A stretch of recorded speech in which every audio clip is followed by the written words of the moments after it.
So today we will start some important topics as a continuation of general lectures. ठीक है, तो general lectures में हम वो टॉपिक्स पढ़ेंगे जो चाहिए थे कि हम डिस्कस कर लेते विद इन द सीरीज, लेकिन because of the shortage of time वो उधर हम डिस्कस नहीं कर सके.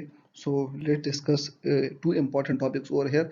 The one is hepatitis B profile, जिस पे अक्सर क्वेश्चंस आते हैं, and the other one is arterial blood gases along with its various scenarios. To solve hepatitis B virus profile. ठीक है, तो हेपेटाइटिस बी वायरस प्रोफाइल जो है, इसको समझने के लिए पहले हम एक दो रूल पढ़ लेते हैं. वो ये है कि first of all antigen will come and that will be followed by antibody. ठीक है, ये अंडरस्टूड रूल है, हमको पहले से पता है. और हमें ये भी पता है कि एंटीबॉडी में पहले आईजीएम आएगी because it is the marker of acute infection, और आईजीएम जो डिक्लाइन होगी तो उसके बाद जो एंटीबॉडी आएगी that will B IgG and that indicates chronicity. Important antigen और एंटीबॉडीज कौन से हैं? सो ये याद रखें कि सबसे इंपॉर्टेंट एंटीजन जो है, जो कि हमें समझना चाहिए और फिर भूल जाना चाहिए, वो है HBC antigen. Hepatitis B core antigen जो है, और कोर का कंसेप्ट अभी होप कि आप लोगों को वायरलॉजी पढ़ने के बाद क्लियर हो चुका होगा. तो हेपेटाइटिस बी कोर एंटीजन जो है, सबसे पहले ये आता है, लेकिन इसका मसला ये है कि ये इंक्यूबेशन पीरियड के बीच आ जाता है, और जब पेशेंट को सिम्टम आ जाते हैं तब तक ये गया भी होता है. तो it's come for very short duration of time and then it goes. ठीक है, तो इसलिए ना तो ये एग्जाम पे टेस्ट किया जाता है, ना अक्सर बुक में लिखा जाता है, और ना ये as a marker of acute infection use होता है. ठीक है, so never try to look it in the exam, in the clinical practice, just understand it, क्योंकि अंडरस्टैंडिंग वाइज ये बहुत इंपॉर्टेंट है. तो लेट सपोज अगर मैं यहाँ पे एक सिंपल सा वो बना दूँ चार्ट, तो हमारे साथ ये इंक्यूबेशन पीरियड यहाँ तक हो गया. तो इंक्यूबेशन पीरियड में यहाँ ये ये आ भी जाता है और चला भी जाता है. ठीक है, और फिर बाद में कहीं H B hepatitis B surface antigen आ जाता है, और हेपेटाइटिस बी सर्विस एंटीजन के बाद यहाँ पे इसकी एंटी एचबीसी एंटीबॉडी आ जाती है most of the time HBs Ag के बाद, और एचबीएस एजी के बाद एचबीएस एजी की एंटीबॉडी आएगी, और उसके बाद जो एंटीजन होगा वो होगा एचबीई एंटीजन, और उसके बाद जो एंटीबॉडी आएगी वो एचबीई एंटीबॉडी आएगी. ठीक है, so hope it is clear के फर्स्ट हमारे साथ एचबीसी एंटीजन आता है, लेकिन वो जल्दी चला जाता है, दैट इज वाई इसको सिर्फ समझना चाहिए. उसके बाद एचबीएस-एजी और फिर इसकी अपनी एंटीबॉडी जो कि है एंटी एचबीसी एंटीबॉडी. यहाँ पे ये बात समझ लें, इसका मतलब ये है कि अगर वायरस आपकी बॉडी में एक बार आ गया तो एक मार्कर आपके साथ हमेशा पॉजिटिव होगा, और वो होगा एंटी एचबीसी. सारे मार्कर्स नेगेटिव हो जाएंगे, ये नहीं नेगेटिव होगा. अगर एक्यूट होगा तो ये आईजीएम होगा, क्रॉनिक होगा तो आईजीजी होगा. ये नेगेटिव हो नहीं सकता. अगर ये नेगेटिव है, इसका मतलब है कि आप इन्फेक्ट नहीं हुए हो. इसका मतलब ये है कि आप तो या इम्यूनाइज्ड हो गए हो या आपका फॉल्स पॉजिटिव टेस्ट आया है. HBsAg, it is the marker of acute infection. ठीक है, इन्फेक्शन, ये इन्फेक्शन टर्म याद रखें, ये हमारे साथ आगे जाके बहुत हेल्प करेगी. ठीक है, so it is surface antigen है हेपेटाइटिस बी का. Hope you now understand the surface antigen, और it indicates infection whether acute और chronic, that depends on the time. ठीक है, लेकिन जब भी ये आएगा तो इट विल इंडिकेट इन्फेक्शन. सही, वेदर एक्यूट और क्रॉनिक दैट. अच्छा, फिर जाहिर बात है कि एचबीएस एंटीजन आता है, तो उसके बाद इसकी एंटीबॉडी आ जाती है जो कि एंटी एचबीएस है. फिर एक अदर एंटीजन आता है anti HBe antigen. Anti HBe antigen the marker of infectivity. ठीक है, तो इन दोनों को कंफ्यूज ना करें. HBs Ag is for infection, HB Ag is for infectivity. Infectivity का मतलब यह है कि आपका पेशेंट दूसरे को अपना इन्फेक्शन ट्रांसमिट कर सकता है. तो हुसैन सत्तार साहब बहुत अच्छी निमोनिक बताते हैं कि ई इज फॉर एनवेलप, और through envelope we send messages to others. तो इसका मतलब यह है कि जिसके पास भी एनवेलप होगा, इसका मतलब होगा कि वो अपना डिजीज दूसरे को भेज सकता है. So it is the marker of infectivity. ठीक है, और ये नेगेटिव होगा तो पर्सन इन्फेक्शन तो उसको होगा, लेकिन वो इन्फेक्टिव नहीं होगा. That will be healthy carrier, जो आगे जाके हम पढ़ेंगे. और डेफिनेटली जाहिर है कि इसकी अपनी एंटीबॉडी होगी जो कि एंटी एचबीई एंटीबॉडी है. तो क्या है, हमें पता है कि पहले सर्विस एंटीजन आता है. ठीक है, फिर उसके बाद सॉरी पहले कोर एंटीजन आता है, लेकिन ये हम इग्नोर कर लेते हैं. फिर उसके बाद आता है हमारे साथ सर्विस एंटीजन, और फिर है एचबीई एंटीजन.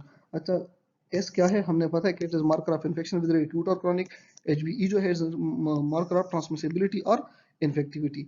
और एंटी एचबीई जो है, इसका मतलब है कि इन्फेक्टिविटी खत्म हो गई, और एंटी एचबीएस का मतलब है कि इन्फेक्शन खत्म हो गया. ठीक है, और या इम्यूनाइजेशन आ गया है. ठीक है, तो उसमें फिर हम डिफरेंशिएट कोर एंटीजन पे करेंगे. ठीक है, अगर कोर एंटीजन पॉजिटिव है तो इट इज रिकवरी, और अगर कोर एंटीजन नेगेटिव है तो इट इज इम्यूनाइजेशन। और एंटी एचबीसी तो ये बहुत बड़ा इंपॉर्टेंट मार्कर है। इवन विंडो पीरियड में जब आपके सारे मार्कर्स नेगेटिव हो जाते हैं, एक टाइगर आपका पॉजिटिव होता है, that is anti HBs, sorry anti HBC. Exam से मैंने एक टेबल दिया हुआ है क्योंकि इसमें वो फेजेस बहुत ज्यादा दिए गए हैं। So earliest phase of acute hepatitis B virus, तो अर्लीस्ट फेज में मैंने आपको कहा कि कोर को आप भूल दें, तो कोर के बाद कौन सा आता है, सरफेस, तो इसमें सिर्फ सरफेस पॉजिटिव होगा। तो you can see anti H B S negative है, एंटी एच बी सी भी नेगेटिव है, ये भी नेगेटिव है, ये भी नेगेटिव है, लेकिन कौन सा पॉजिटिव है, anti H B S A G, earliest phase of acute infection. लेकिन जब बात एक्यूट इन्फेक्शन से आ जाती है तो इसके ऑनवर्ड आपके साथ एक हमेशा पॉजिटिव होगा, that will be anti H B C. ठीक है, तो एक्यूट इन्फेक्शन है, तो इसका मतलब यह है कि H B S A G positive होगा। ठीक है, और ये है पॉजिटिव। दूसरा एक एक्यूट है तो आईजीएम कोर पॉजिटिव होगा, वेरी आईजीएम कोर भी पॉजिटिव है, और एंटी क्या सॉरी एचबीई एजी भी पॉजिटिव ही होगा क्योंकि एक्यूट इन्फेक्शन है।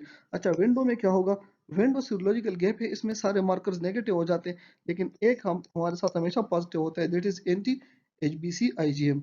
अच्छा, रिकॉर्ड में मैंने आपको बताया था कि रिकॉर्ड में आपके साथ ना तो ई एंटीजन होगा, ना आपके साथ एस एंटीजन होगा। इसका मतलब यह है आपके साथ एंटी एचबीएस एंटीबॉडी होगी।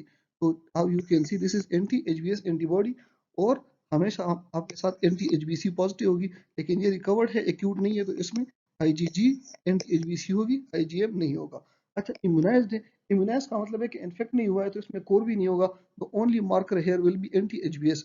तो हम देख सकते हैं कि यहाँ पे सिर्फ एंटी एचबीएस है, कोर नहीं है, आईजीएम कोर आईजीएम आईजीजी नहीं है क्योंकि इन्फेक्शन नहीं है, एचबीई नहीं है क्योंकि इन्फेक्शन नहीं है, इम्यूनाइजेशन है, और एचबीएस एज ही नहीं है क्योंकि ये इन्फेक्शन नहीं है। अच्छा, हेल्दी कैरियर के बारे में आपको बताया था कि इसमें इन्फेक्शन खुद तो होगा, एच बी एस एज ही होगा, और एंटी एच बी सी तो जाहिर बात है वो तो सब में पॉजिटिव होता ही है, लेकिन इसमें एच बी ई एंटीजन नहीं होगा। ठीक है, एच बी ई एंटीजन इनमें नहीं होगा, तो you can see H B S नहीं है, लेकिन और इसमें पॉजिटिव है, और उसके साथ एच बी एस एच ही पॉजिटिव है, यू कैन सी ये वाला नेगेटिव है क्योंकि ये हेल्दी कैरियर है। अगर ये इन्फेक्टिव कैरियर होगा तो ये पॉजिटिव हो जाएगा।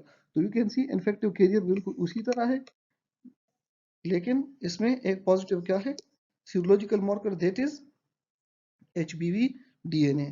तो hope this is clear by now कि अर्लीस्ट फेज में हमारे साथ सिर्फ एचबीएस एज ही होता है, उसके बाद जितने भी फेजेस है सब में कोर एंटीबॉडी पॉजिटिव होगी, सिर्फ आपने बाकी चीजें उसके साथ ऊपर नीचे करनी है। अच्छा, ये याद रखें कि H B E A G और H B V D N A ये दोनों मार्कर्स ऑफ इन्फेक्टिविटी है। इनिशियली ये लोग सिर्फ एच बी ई ए जी को लेते थे, बट बिकॉज ऑफ म्यूटेशंस और DNA virus is doing lot more mutation, तो उसकी वजह से इन लोगों ने एज अदर मार्कर जो है H B V D N A भी लेके आया है। और most of the time treatment के वक्त जो रिस्पॉन्स है उसमें, या ट्रीटमेंट का जो इंडिकेशन है उसमें मेनली हम H B V D N A कहते हैं, and we are not going to treatment. So it's all about hepatitis B virus. Hope it's clear by now. And now I'm making another short lecture after it, जहाँ पे हम discuss करेंगे arterial blood cases. ठीक है, so hope it is clear by now. कोई confusion हो तो आप लोग बता सकते हो। Thank you so much.